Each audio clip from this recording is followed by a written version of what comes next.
Ketemu lagi dengan Kak Faris. Untuk pertemuan kali ini Kak Faris akan membahas soal persamaan garis. Perhatikan soalnya. Persamaan garis melalui titik negatif 3,2 dan sejajar garis 3x min 5y sama dengan negatif 2. Nah, di situ ada pilihan gandanya. Kira-kira dari sobat atau adik-adik semuanya ada yang bisa jawab? Nah, di sini kata kuncinya apa? Kata kuncinya adalah sejajar. Nah, di sini kata kuncinya ya. Sejajar.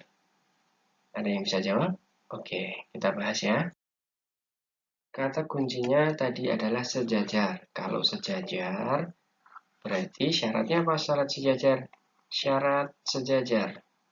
Syarat sejajar yaitu gradien garis pertama harus sama dengan gradien garis kedua. Ini syaratnya wajib.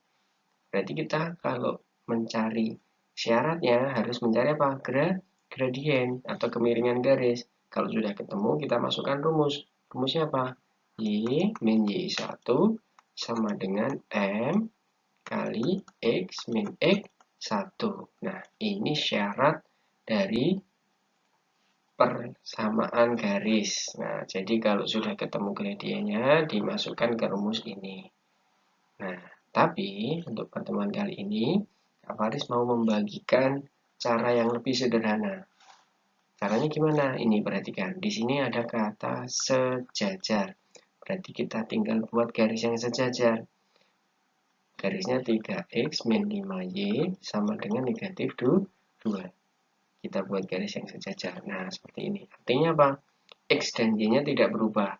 Berarti 3x min 5y sama dengan ini kita abaikan. Yang kita pakai ini 3, X-nya kita masukkan. X-nya berapa nih? Negatif 3 dikurangi 5, Y-nya berapa nih? 2. Berarti kalau kita hitung 3x min 5y sama dengan ini negatif 9. Ini negatif 10.